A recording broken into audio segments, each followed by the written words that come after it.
अभी तक तो हमने देखा कि कैसे रिवर, ओशन करेंट, विंड और ग्लेशियर के इरोजन और डिपोजिशन के द्वारा कैसे नए नए फिजिकल फॉर्म बनते जाते हैं और उनको हम लैंड फॉर्म कहते हैं। तो अब इन्हीं विंड, ओशन करेंट, रिवर और ग्लेशियर के इरोजन और डिपोजिशन से कौन कौन से लैंडफॉर्म बनते हैं, इनको हमको बारी बारी से स्टडी करना है। तो अपने इस लेक्चर में हम इसी के बारे में डिस्कस करेंगे। और पहले हम जा रहे हैं वर्क ऑफ रिवर को डिस्कस करने, मतलब कि रिवर के इरोजन और डिपोजिशन से कौन कौन फिजिकल स्ट्रक्चर या कौन कौन लैंडफॉर्म बनते हैं, हम इस लेक्चर में उसके बारे में स्टडी करेंगे। इस टॉपिक का जो टाइटल दिया गया है वो है वर्क ऑफ रिवर या नदी के कार्य। नदी कौन से कार्य करती है? जहाँ से नदी ओरिजिनेट होती है और जहाँ पे जाकर गिरती है, तो पूरे इस नदी के लंबाई के दौरान, जितनी किलोमीटर लंबी नदी हो उसके दौरान नदी क्या करती है? इरोजन करती रहती है, ओके, ट्रांसपोर्टेशन उसका करती रहती है और कहीं ना कहीं डिपोजिट भी करती जाती है और अंततः लास्ट में कहाँ डिपोजिट करती है? जहाँ पे वो गिरती है, ओके। तो इस पूरे सेडिमेंट को जहाँ से ओरिजिनेट होती है, जहाँ से नदी बहुत तेज धारा से बहती है, वहाँ से पूरे सेडिमेंट को वो नदी के जल के साथ वो उसको लेकर के आती है। तो ये नदी का कार्य हो गया, ओके।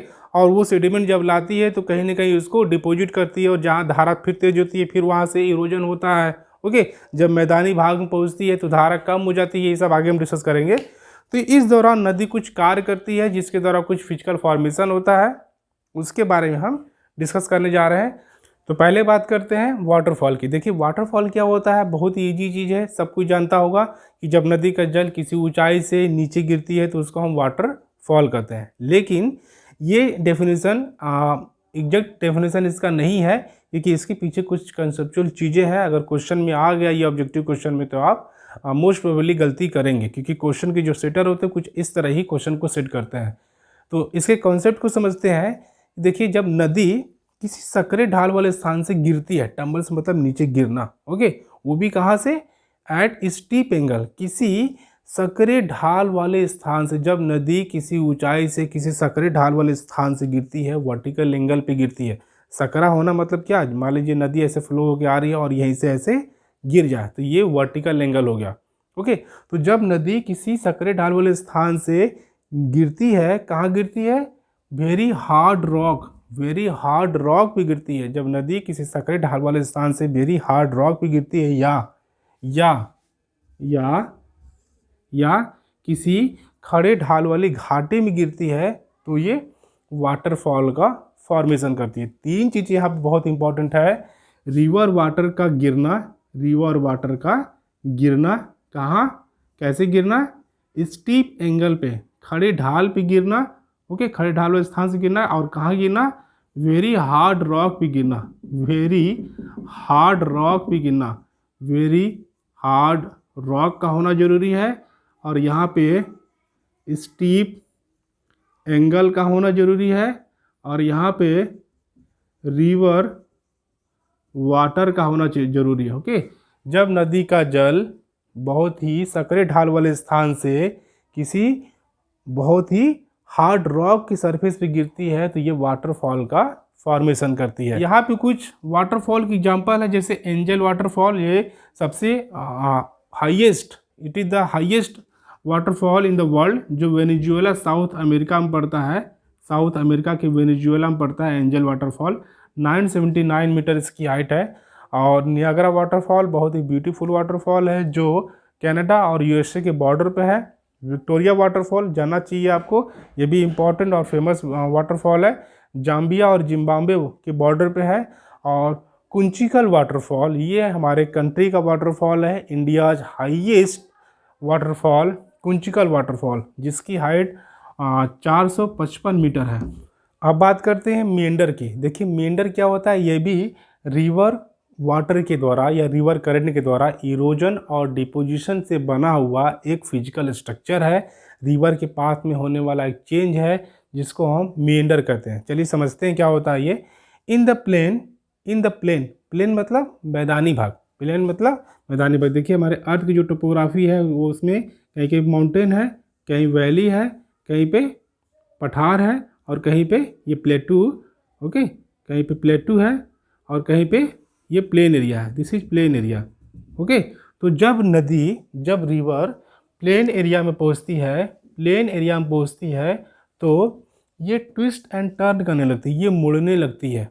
ओके, और मुड़ करके क्या बनाती है, ये लार्ज बेंड्स बनाती है, लार्ज बड़े बड़े मोड़ बनाती है, बड़े बड़े मोड़ बनाती है। मान लीजिए ये हिमालयन रीजन है, सपोज दैट यहाँ से रिवर निकल रही है। ओके, और जब यहाँ से रिवर निकल रही है और जब ये नदी प्लेन एरिया में पहुँचती है तो ये बड़े बड़े मोड़ बनाने लगती है, ये बड़े बड़े मोड़ बनाने लगती है। ओके, इन बड़े बड़े मोड़ को ही हम क्या कहते हैं, इन बड़े बड़े मोड़ को ही हम क्या कहते हैं, मिएंडर कहते हैं। इन बड़े बड़े मोड़ को ही हम क्या कहते हैं, मिएंडर कहते हैं। ओके, ये मान लीजिए यहाँ से मैदानी एरिया शुरू हो गया था, तो जब नदी प्लेन एरिया में पहुँचती है तो ये मुड़ने लगती है और बड़े बड़े मोड़दार संरचना बनाने लगती है। इसी को हम कहते हैं मिएंडर, इसको बोलते हैं बेंड। बड़े बड़े बेंड बनाने लगती है, बेंड बनाने लगती है। इन्हीं बेंड को हम क्या कहते हैं, मिएंडर कहते हैं, मिएंडर कहते हैं। ओके, इन्हीं बेंड्स को हम मिएंडर कहते हैं। और इस तरह बेंड बनाने के प्रोसेस को मिएंडरिंग कहते हैं, रिवर मिएंडरिंग। रिवर का बड़े बड़े बेंड्स बनाने के प्रोसेस को मिएंडरिंग कहते हैं। ओके, तो देखिए अब यहाँ पे ये समझना जरूरी है कि ये जो बड़े बड़े बेंड जो मोड़ बन रहे हैं वो क्यों बन रहा है, क्यों बन रहा है। देखिए एक बात आपको ध्यान में हमेशा रहना चाहिए कि रिवर में कंटिन्यूसली जहाँ से रिवर ओरिजिन हो रहा है वहाँ से लेकर के यहाँ तक जहाँ पर रिवर ओशन में गिर रहा है, जहाँ पे रिवर, यहाँ मान लीजिए ओशन है। ओके, जहाँ पे गिर रहा, जहाँ से ओरिजिनेट होती है रिवर उसको बोलते हैं हेड, उसको बोलते हैं हेड। और जहाँ पे गिर रही है उसको बोलते हैं माउथ, उसको बोलते हैं, this is very very important for you. जहाँ से रिवर का ओरिजिन होता है उसको बोलते हैं हेड, जहाँ से गिरती है माउथ। तो हेड टू माउथ कंटिन्यूसली क्या होता है, इरोजन होता रहता है, इरोजन होता रहता है कंटिन्यूसली, इरोजन और डिपोजिशन होता रहता है, इरोजन और डिपोजिशन होता रहता है, कंटिन्यूसली इरोजन और डिपोजिशन होता रहता है हेड टू माउथ। इस पूरी नदी की लंबाई तक क्या होता है, कंटिन्यूसली इरोजन और डिपोजिशन होता रहता है। तो इस तरह इरोजन और डिपोजिशन होने की वजह से, इरोजन और डिपोजिशन होने की वजह से क्या होता है, मिएंडर बनता है, नदी में बड़े बड़े मोड़ बनते हैं। कैसे बनते हैं, देखिए जब रिवर माउंटेनियस एरिया में फ्लो करती है तो वहाँ पे क्या होता है, बहुत जो ढाल होती है, ढलान होती है, बहुत ही तेज होती है। तो वहाँ पे इसलिए जो रिवर का जो फ्लो होता है, करंट होता है, वो भी बहुत ही तेज होता है। तो रिवर के करंट तेज होने की वजह से वहाँ पे वो इरोजन ज़्यादा करती है, वहाँ से ह्यूज अमाउंट ऑफ सेडिमेंट वो इरोड करके अपने साथ लाती है। ओके, और जब उसके बाद भी पूरे नदी की लंबाई तक जहाँ जहाँ भी रिवर वाटर की जो स्पीड होती है वो तेज़ होती है, तो वहाँ से वो इरोजन करके ह्यूज अमाउंट ऑफ सेडिमेंट लाती रहती है। इस तरह पूरे नदी में क्या होता है, सेडिमेंट का जो अमाउंट है वो बहुत ज़्यादा बढ़ जाता है, सेडिमेंट का अमाउंट जो बहुत ज़्यादा बढ़ जाता है। मान लीजिए यहाँ से प्लेन एरिया में पहुँच गई, प्लेन एरिया में, तो प्लेन एरिया में पहुँचते पहुँचते रिवर का फ्लो जो है कि वो बहुत ज़्यादा कम हो जाता है। और यहाँ तक पहुँचते पहुँचते, क्योंकि इरोजन यहाँ से यहाँ तक हुआ है, तो यहाँ तक पहुँचते पहुँचते सेडिमेंट लोड मतलब कि जो फाइन मटेरियल सेडिमेंट है, जो रॉक डेब्रिज है, उनका जो मात्रा है वो बहुत ज़्यादा बढ़ जाता है। तो इसलिए अब रिवर क्या करती है, रिवर सीधी धारा में प्रवाहित नहीं होकर के वो इधर उधर मुड़ने लगती है, वो इधर उधर मुड़ने लगती है, जिससे क्या होता है कि बड़े बड़े बेंड्स का फॉर्मेशन हो जाता है, बड़े बड़े बेंड का फॉर्मेशन हो जाता है। अगर रिवर की धारा बहुत तेज यहाँ तक भी होती तो नदी सीधे बहती। ओके, क्योंकि नदी की स्पीड कम हो जाती है और सेडिमेंट लोड भी बहुत ज़्यादा हो जाता है, इसलिए नदी ट्विस्ट करने लगती है। प्लेन एरिया में पहुँचने पर नदी इधर उधर मुड़ने लगती है और लार्ज बेंड बनाती है, जिसकी वजह से मिएंडर का फॉर्मेशन होता है। अब जानते हैं ऑक्सबो लेक के बारे में। देखिए ऑक्सबो लेक क्या होता है, इसको हम कट ऑफ लेक भी कहते हैं, ऑक्सबो लेक को कट ऑफ लेक भी कहते हैं। क्यों कहते हैं, चलिए आगे देखते हैं। Due to the continuous erosion and deposition, continuous erosion and deposition along the sides of the river, the end of the meander come closer, जब रिवर में meandering होता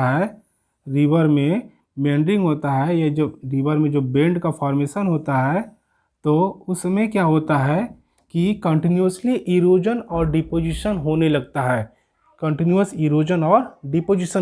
है, क्योंकि नदी के इस सरफेस पे वाटर का करंट बहुत तेज होता है और इस सरफेस पे वाटर का करंट स्लो होता है। तो इस सरफेस पे वाटर का करंट तेज होने की वजह से यहाँ पे इरोजन होने लगता है,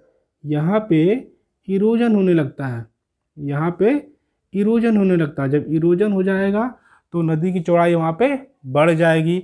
लेकिन इस वाले सरफेस पे डिपोजिशन, क्योंकि यहाँ पे वाटर करंट की स्पीड कम है, तो इसलिए यहाँ पे डिपोजिशन होने लगता है, तो ये और नदी यहाँ तक ये हो जाएगी। ओके, ये वाला एरिया में सैंड पार्टिकल या जो भी क्ले पार्टिकल जो भी हो यहाँ पे डिपोजिट हो जाएगी। ठीक इसी तरह इस वाले भाग में भी वाटर का करंट बहुत तेज होगा, तो यहाँ पे भी डिपोजिट होने लगेगा, यहाँ पे भी इरोजन होने लगेगा, तो यहाँ पे भी रिवर की जो चौड़ाई होगी यहाँ पे बढ़ जाएगी। लेकिन इस फेस पे सैंड का डिपोजिशन होने लगता है। ओके, यहाँ पे डिपोजिशन होने लगता है, तो नदी की चौड़ाई यहाँ पे घट के ऐसे हो जाएगी। ओके, ये प्रोसेस कंटिन्यूसली होता रहता है, मान लीजिए ये फिर आपको ये ऐसे दिखेगा, ये प्रोसेस कंटिन्यूसली आपको ये होता रहता है। ओके, तो आप ये देख रहे हैं कि कंटिन्यूसली इरोजन और डिपोजिशन होने की वजह से ये जो नदी की जो एंड है, ये वाला एंड, एक एंड ये मिएंडर का जो एंड है, एक एंड ये है और दूसरा एंड ये है, ये एंड और पास आने लगते हैं, ओके, ठीक। अगर इसको अगले फिगर में देखें तो ये अगर कंटिन्यूसली मान लीजिए इसमें भी इरोजन हुआ, ओके, और यहाँ पे भी डिपोजिशन हुआ, इसमें भी इरोजन हुआ और यहाँ पे भी डिपोजिशन हुआ, तो अगला फिगर कैसा बनेगा, ज़रा देखिए। अगला फिगर में ये जो रिवर के जो बेंड्स हैं और पास आ जाएंगे और एक समय ऐसा आएगा कि ये जो बेंड्स है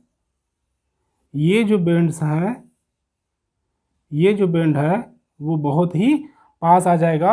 और जब फ्लड सीजन आएगा, जब बाढ़ का सीजन आएगा, तो नदी ये पाथ फ्लो न करके, नदी ऐसे न बह करके नदी चाहेगी कि वो सीधे फ्लो करे, ओके, क्योंकि फ्लड सीजन में वाटर करंट बहुत ही ज़्यादा तेज होता है, तो नदी ऐसे न बह करके सीधे ये ऐसे बहने लगती है।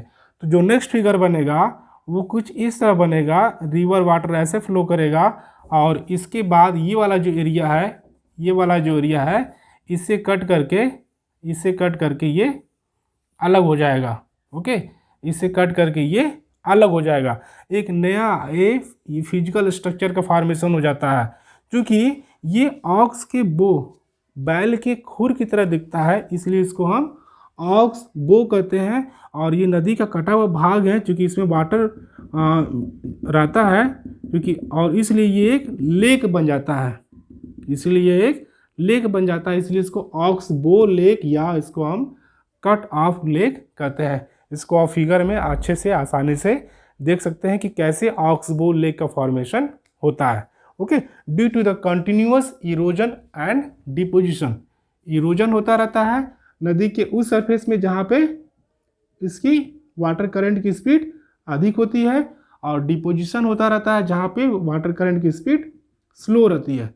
तो कंटिन्यूअस इरोजन और डिपोजिशन, इरोजन और डिपोजिशन की वजह से ये जो एंड है पास आने लगते हैं, और एक समय ऐसा आता है कि ये एकदम पास आ जाते हैं। और फ्लड सीजन में क्या होता है कि वाटर करंट बहुत की स्पीड बहुत अधिक होने की वजह से नदी ये वाला पाथ फॉलो न करके सीधे ये बहने लगती है और ये वाला पार्ट जो है कि नदी से अलग हो जाता है, नदी से कट करके अलग हो जाता है, इसलिए इसको हम कट ऑफ लेक कहते हैं। और चूंकि ये बैल के खुर की तरह दिखता है इसीलिए इसको हम ऑक्सबो लेक कहते हैं। अब बात करते हैं फ्लड प्लेन के बारे में। फ्लड प्लेन क्या होता है, देखिए ड्यूरिंग फ्लड टाइम, बाढ़ के समय में क्या होता है कि the river water overflows it's bank, नदी का जो वाटर होता है अपने किनारों के ऊपर से होकर के बहने लगता है। ओके, जाहिर सी बात है, सब कोई जानता है कि जब बाढ़ आता है, मान लीजिए ये रिवर इसको सामने से ऐसे देख रहे हैं, जब बाढ़ आता है तो बाढ़ के सीजन में क्या होता है कि नदी का जो जल होता है, रिवर का जो वाटर होता है अपने किनारों से ऊपर होकर के बहने लगती है, क्योंकि इसमें वाटर का लेवल बहुत ज़्यादा बढ़ जाता है। और जो रिवर वाटर हम जानते हैं huge amount of sediment carry करती है, huge amount of load carry करती है, जिसमें बहुत ह्यूज अमाउंट ऑफ सॉइल के फाइन पार्टिकल्स होते हैं। ओके, फ्लड वाटर में बहुत ज़्यादा ह्यूज अमाउंट ऑफ ये सॉइल के पार्टिकल्स होते हैं, रॉक डेब्रीज होता है, सैंड पार्टिकल्स होते हैं। तो जब रिवर ओवरफ्लो करती है, अपने किनारों से होकर के बहती है, तो इसके आसपास वाला जो एरिया होता है, मान लीजिए ये एरिया है, रिवर के आसपास वाला जो एरिया होता है उसमें क्या होता है, फ्लड आ जाता है। वहाँ भी क्या आ जाता है, फ्लड आ जाता है, या फ्लड वाटर वहाँ पे फ्लो होने लगता है, फ्लड वाटर वहाँ पे फ्लो होने लगता है। तो इस तरह इस रिवर वाटर में जो भी सेडिमेंट होते हैं, जो भी फाइन सॉइल के पार्टिकल्स होते हैं, उसकी एक पतली लेयर क्या होती है, इस नेबरिंग एरिया में, पड़ोसी जो एरिया है इसके आसपास वाला, यहाँ पे जमा हो जाता है, ओके। इसी एरिया को हम बोलते हैं फ्लड प्लेन, ओके। यही एरिया क्या कहलाता है, फ्लड प्लेन कहलाता है। नदी के किनारे का वह एरिया जो फ्लड के टाइम में जो पानी से वो इनंडेट हो जाता है, डूब जाता है, और वहाँ पे सॉइल की एक पतली लेयर जम जाती है, उसी को बोलते हैं फ्लड प्लेन। और ये फ्लड प्लेन एरिया बहुत ही फर्टाइल होता है, दिस इज एक्सट्रीमली इम्पॉर्टेंट, ये बहुत ज़्यादा फर्टाइल होता है, क्योंकि यहाँ पे जो बहुत ही फर्टाइल सॉइल की लेयर का जमा हो जाता है, एक थिन लेयर यहाँ पे बन जाती है, ओके। इसी को बोलते हैं फ्लड प्लेन। और इस तरह नदी के दोनों किनारों पे जो जमा होता है, जो डिपोजिशन होता है, उससे नदी के किनारे थोड़े से उभरे हुए हो जाते हैं, due to the deposition of fine soil particle, okay. तो इन्हीं उभरे हुए भाग को बोलते हैं लेविस, इन्हीं उभरे हुए भाग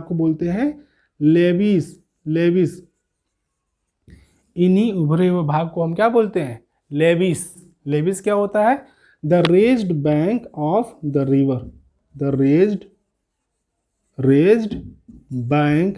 उभरा हुआ किनारा किसका, of the river, okay. River का उभरा हुआ जो किनारा होता है उसी को बोलते हैं levees. This is extremely important कि ये लेविस का फॉर्मेशन कैसे हुआ, डिपोजिशन से हुआ। किससे हुआ, डिपोजिशन से हुआ। यहाँ पे जो फाइन सॉइल के पार्टिकल्स हैं वो यहाँ पे नदी के किनारों पे जमा हो गए, जिससे क्या हुआ, नदी का किनारा थोड़ा सा उभरा हुआ दिखने लगा, ओके। तो raised bank of the river is called levees. Flood season में जो फाइन सॉइल के पार्टिकल्स हैं वो किनारों पे जो जमा हो जाते हैं उसे बोलते हैं लेविस। और नदी के किनारों के आसपास वाला एरिया में जहाँ पे फाइन सॉइल का पार्टिकल्स जो जमा हो जाता है उसको बोलते हैं, उन सभी एरिया को बोलते हैं फ्लड प्लेन। अब बात करते हैं डेल्टा के बारे में। देखिए डेल्टा क्या होता है, डेल्टा भी रिवर वाटर के डिपोजिशन से बना एक फिजिकल स्ट्रक्चर है हर सरफेस पे, जो रिवर वाटर में जो सेडिमेंट है, सेडिमेंट के डिपोजिशन से बनता है, ओके। ये बात ध्यान रखिएगा हमेशा रिवर में कि रिवर में कंटिन्यूसली इरोजन और डिपोजिशन होता रहता है जब तक कि वो अपने माउथ तक न पहुंच जाए, ओके। अभी हम पिछले बात किए थे, मान लीजिए कोई माउंटेनियस रीजन है, यहाँ से रिवर का ओरिजिन हुआ और ये प्लेन एरिया में पहुंचा।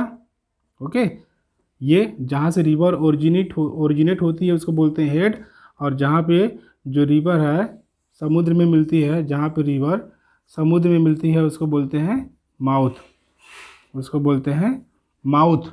ओके, तो हेड से लेके माउथ के तक इस पूरे लंबाई तक क्या होता है, रिवर के इरोजन और डिपोजिशन होता रहता है। और रिवर में कंटिन्यूसली जो इरोजन के द्वारा ह्यूज जो सेडिमेंट है उसकी जो अमाउंट है वो बढ़ती जाती है, उसका जो अमाउंट है वो बढ़ता जाता है। जैसे जैसे ये माउथ की तरफ आता जाता है इसमें सेडिमेंट का लोड बढ़ता जाता है और इसका फ्लो कम होता जाता है। जब रिवर माउथ के पास पहुंचती है सेडिमेंट लोड बहुत अधिक होने की वजह से और फ्लो बहुत कम होने की वजह से पूरा सेडिमेंट जा कर के कहीं एक जमा हो जाता है उसके माउथ के पास, उससे एक फिजिकल स्ट्रक्चर बनता है जिसको हम डेल्टा कहते हैं। ठीक, अब इसके कॉन्सेप्ट को समझते हैं, ये डेल्टा का फॉर्मेशन कैसे होता है। देखिए, when the river approaches the sea, जब रिवर समुद्र के पास पहुंचती है या जब रिवर अपने माउथ के पास पहुंचती है तो फ्लो डिक्रीज, फ्लो क्या होता है रिवर का, डिक्रीज हो जाता है। ओके, फ्लो डिक्रीज हो जाता है, इसीलिए फ्लो डिक्रीज हो जाता है प्लस सेडिमेंट लोड बढ़ जाता है,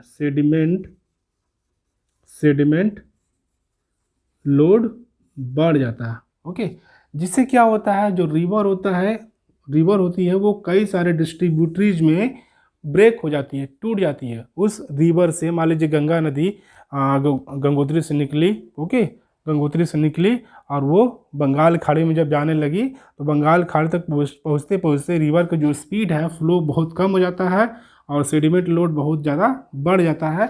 जिससे क्या होता है, इसकी वजह से क्या होता है, रिवर बहुत सारे डिस्ट्रीब्यूटरीज में सहायक नदियों में, बहुत सारे सहायक नदियों में टूट जाती है, बहुत सारे सहायक नदियों में टूट जाती है, बहुत सारे मेन सहायक नदियों में ये टूट जाती है। ओके, इससे क्या होता है, फ्लो और डिक्रीज हो जाता है, फ्लो रिवर का और ज़्यादा कम हो जाता है, जिससे नदी के द्वारा जो लाए गए सेडिमेंट है, नदी के द्वारा जो लाए गए सेडिमेंट है वो बंगाल की खाड़ी में वो डिपॉजिट हो जाता है, डिपॉजिट हो जाता है। ओके, ये कुछ कोनिकल ट्रायंगुलर शेप में डिपॉजिट होता है जिसको हम क्या कहते हैं, डेल्टा, जिसको हम डेल्टा कहते हैं। This is delta. Okay, Sundarban delta is the largest delta, Sundarban delta जो फॉर्मेशन होता है बे ऑफ बंगाल में यहाँ पे, ओके, वो सबसे बड़ा डेल्टा है। तो ये है डेल्टा का कॉन्सेप्ट, जिसमें जो डेल्टा का फॉर्मेशन हुआ वो डिपोजिशन से हुआ, जो सेडिमेंट नदी लाई है उसी के द्वारा जो ये इसके डिपॉजिट करने से डेल्टा का फॉर्मेशन होता है। तो this is all about work of river, नदी के कार्य। Thank you so much.